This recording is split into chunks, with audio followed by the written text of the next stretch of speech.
Ang gawaing volunteering sa local community dito sa Canada ay isang malaking tulong sa iyo kabayan para makakuha ng malaking points kung nais mo mag-apply sa Rural Northern Immigration Program o RNIP, isang pathway para maging permanent residence dito sa Canada.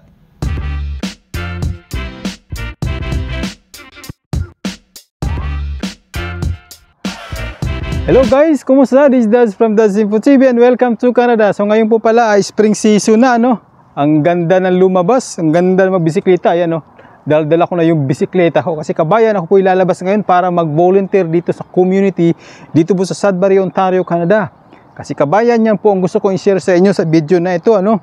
Kung kayo po ay landed dito sa Canada na hindi pa PR o kaya temporary workers pa lang kayo, hindi pa PR, ano, student o ano man yan, basta hindi pa permanent residence.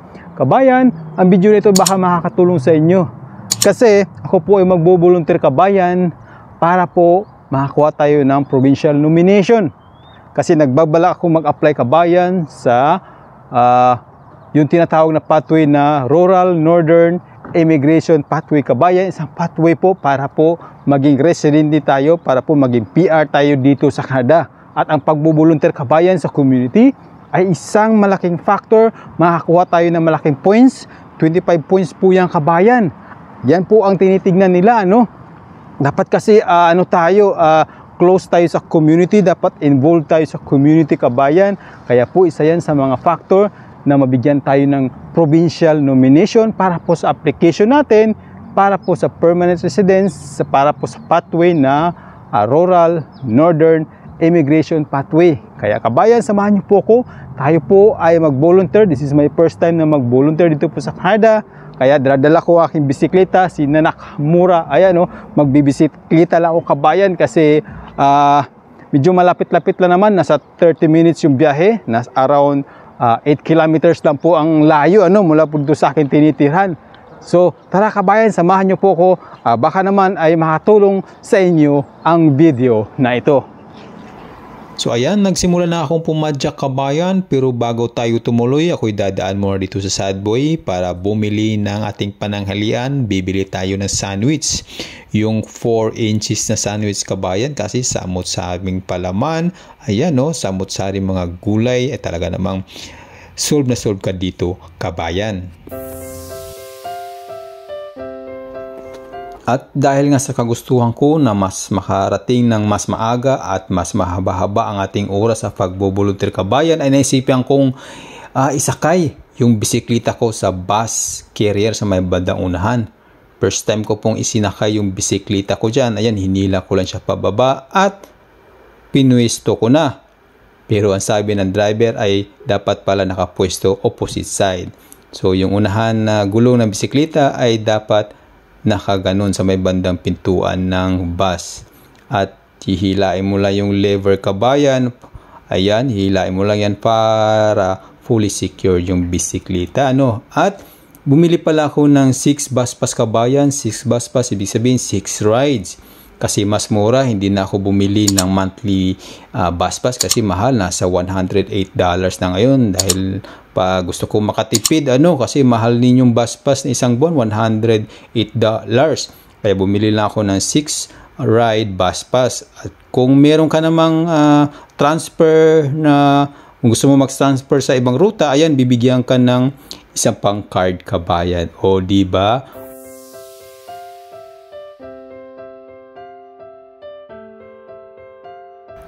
At ibinaba na nga ako ng bus driver kabayan. Diyan ako binaba. Bawal kasi daw magbaba doon sa may terminal mismo. So yan na nga po yung downtown ng Sudbury, Ontario, Canada. So diyan ako magsisimulang pumadyak papunta doon sa aking pagboboluntiran sa araw na ito kabayan.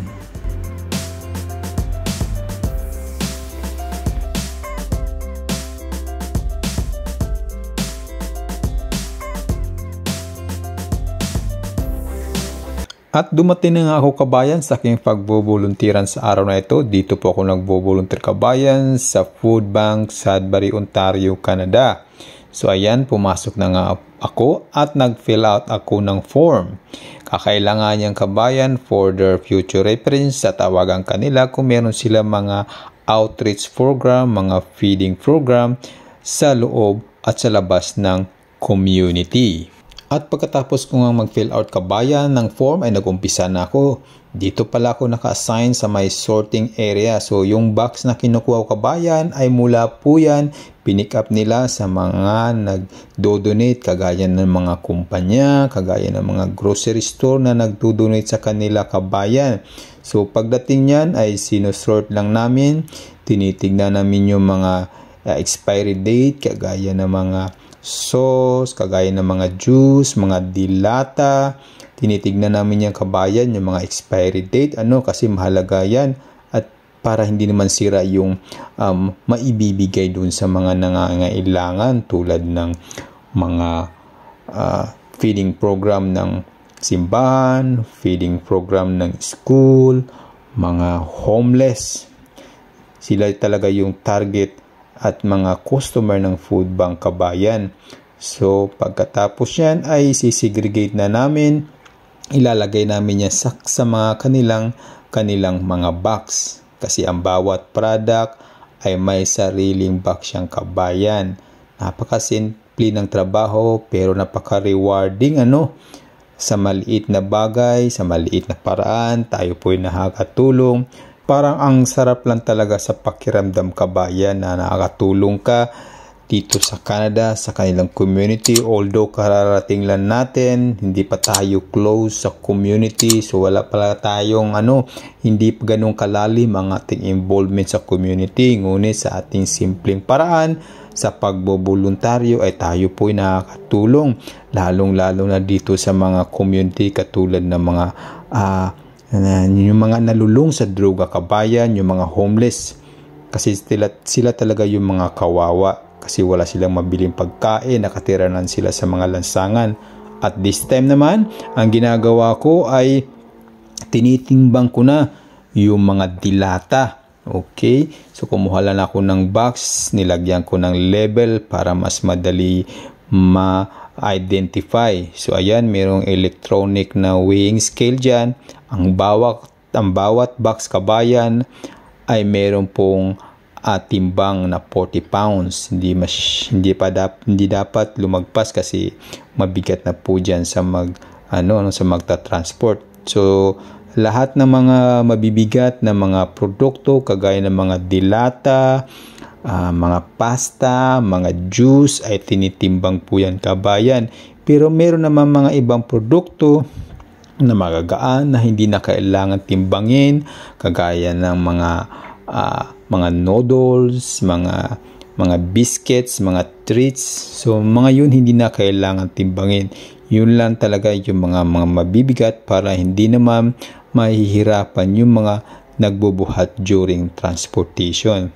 Marami palang nagre-request sa kanila kabayan o humihingi sa kanila ng suporta, lalo na yung sa mga outreach and feeding program ng mga simbahan, ng mga school. So throughout Canada, Sudbury community ang kanilang tinutulungan kabayan. Ang food bank ay hindi lang ito sa Canada, pati din sa UAE. Mayroon din ako nakikitang food bank kabayan. Doon po nagbibigay, nagdo-donate yung mga may kaya sa buhay para makatulong naman doon sa mga nangailangan na mga mahihirap sa lipunan. At pagkatapos ko ngang matimbang yung isang box kabayan ay dadalhin ko naman yan sa kanilang sariling pallet o yung tinatawag nila dito na skid. Okay? Ang bawat pallet o ang bawat produkto ay may sariling skid kabayan o may sariling pallet. Okay, hindi po yan pwede maghalo-halo kasi nahihirapan yung mga nagtatransport. Para mas madali ay may kanya-kanyang mga pallet ang bawat produkto. At hindi lang mga dry goods at dry product ang kanilang tinatanggap kabayan. Tumatanggap din sila ng mga prutas, mga vegetables, kagaya niyan, potato, 'di ba? Isang box na nakalagay sa pallet or skid ang tawag nila dito. Kanila po yung niriripak kabayan, tinitimbang at nilalagay sa tray para naman po maipadala sa mga nagpo-feeding program dito sa Canada. So ayan, nakikita nyo, 'di ba? May kanya-kanya sariling mga istasyon o kaya sarili-sariling pwesto ang bawat mga product kabayan.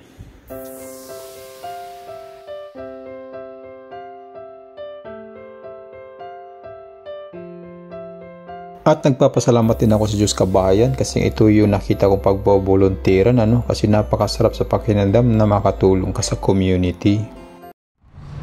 Ayun, natapos din ng ating isang araw na pagbobolunteer.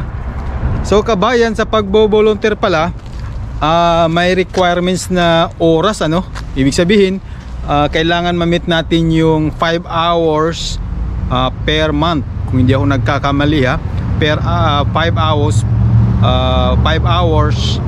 per month. Pero depende pa rin yung kabayan sa probinsya, kung nasaan man kayo naroroon o kung anong probinsya yung lilipatan nyo, pupuntahan nyo, o saan kayo magprobinsya mag-migrate Pero dito sa Sudbury, Ontario, Canada, yung po ang kanilang requirements, 5 hours per month para maging para maging eligible ka mag-apply sa RNIP. Pag sinabing RNIP, Rural Northern Immigration Pathway. Okay? So, see you next time. Hindi ito katapos, hindi pa to nag-i-enjoy ako dun sa ginagawa ko kasi magkaan lang naman yung trabaho. Sanay na ako dun sa mga sorting lang naman ginagawa natin, sorting, packaging. So, napakagaan ng trabaho, nag-i-enjoy ako. Kaya, okay. See you soon. This is Daz from Daz Info TV. Shukran.